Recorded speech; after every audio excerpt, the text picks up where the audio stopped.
Yo les amis, c'est Lucky, j'espère que vous allez bien. Aujourd'hui on se retrouve sur une vidéo où on va parler de stabilisateur, en l'occurrence du Moza Mini S.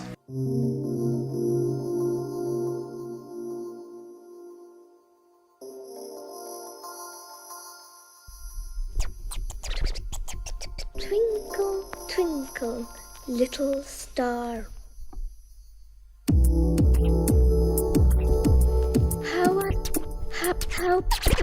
How I won.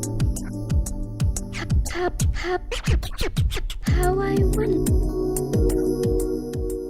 Aujourd'hui, je vais vous parler de la stabilisation mécanique dite gyroscopique, plus précisément sur un moteur 3 axes. Plus communément, on appelle un stabilisateur un gimbal, ou une gimbal en français. Alors, il existe, comme je vous l'ai dit, plusieurs types de stabilisation. On a la stabilisation mécanique, donc aujourd'hui c'est ce qu'on va voir. Il existe aussi la stabilisation électronique, celle que vous avez dans les GoPro et sur les nouveaux smartphones. Et enfin, la stabilisation sur Steadicam, qui est un vrai métier aujourd'hui. Il peut arriver sur des plateaux de tournage, vous avez un mec qui a un gros équipement avec une espèce de grue au-dessus de lui, et un grand manche en métal avec une caméra dessus.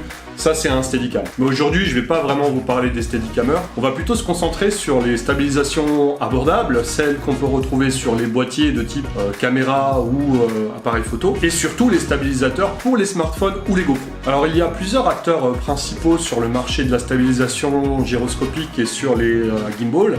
On a DJI, qui est pour moi le numéro 1 en termes de vente sur les DJI Osmo Mobile. Je sais pas si vous avez entendu parler. Dernièrement, DJI a sorti une gamme de GoPro, enfin de style GoPro, une action cam qui a l'air de faire plutôt mal à GoPro. DJI est très connu pour ses drones qui sont très bon marché et plutôt efficaces, comme le Mavic Pro que je possède.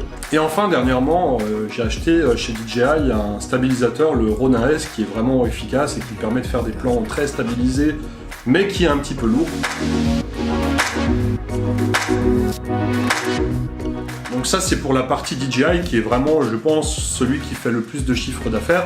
Il n'y a pas que lui, il y a aussi Zhiyun qui est très connu pour son crane. Récemment, ils ont fait un crane 3 et le Willib Lab. Ce sont des stabilisateurs pour caméra plutôt qui vont jusqu'à 3,2, 3,5 je crois, 3,5 kg, peut-être 4 kg sur le crane 3. Mais enfin, Zhiyun fait aussi des stabilisateurs pour les smartphones et qui sont plutôt sympas. Moi, j'avais le Smooth Q qui m'a bien dépanné. On a maintenant, je crois, le Smooth 4 qui est aussi bien. Alors, c'est des stabilisateurs qui sont autour de 130, 140 €. Alors, si on fouille un petit peu, on arrive à trouver des magasins où on arrive à les avoir un peu plus que 100 €, 110 €, je dirais.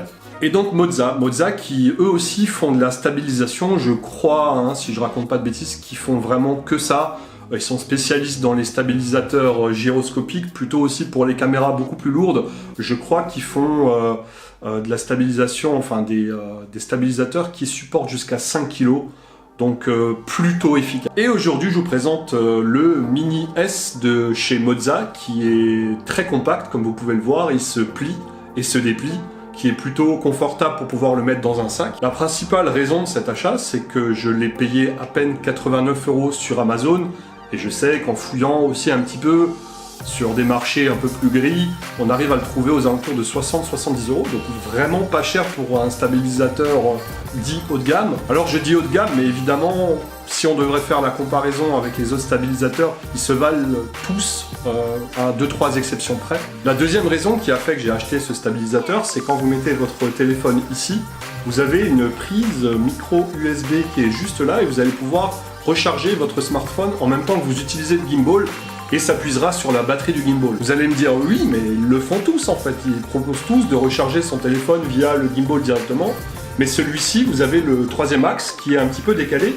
donc du coup vous avez accès à la prise directement pour le charger. La troisième raison qui a fait que j'ai acheté ce stabilisateur, c'est qu'on a un petit trépied intégré qui est plutôt pratique quand vous voulez mettre le téléphone sur la griffe. Il se vise plutôt bien, il fait le taf puisqu'il tient vraiment très bien. Donc une fois déployé, le stabilisateur fait une taille tout à fait normale, comparable à celle des autres. Peut-être que le Osmo Mobile est un peu plus petit. En termes de poids, c'est pareil, c'est vraiment pas lourd. Quand vous avez votre téléphone dessus, ça pèse vraiment rien. Voilà, vous allez peut-être vous poser la question, quelle est la différence entre une stabilisation mécanique comme celle-ci, et une stabilisation électronique que vous avez dans les téléphones. Alors souvent, la stabilisation électronique va vous faire cropper dans l'image. Vous allez avoir un espèce de zoom à l'intérieur pour pouvoir justement corriger un petit peu les tremblements sur les bords. Je vais vous montrer la différence avec 3 plans différents. Le premier, c'est un plan avec mon iPhone XR où il n'y a aucune stabilisation, donc juste à main levée. Le deuxième, c'est juste la stabilisation interne de l'iPhone. Et enfin, le troisième plan, vous avez la stabilisation qui est désactivée au niveau de l'iPhone, mais le plan a été fait avec le gimbal. Donc si vous êtes comme moi, si vous avez un peu les mains qui tremblent,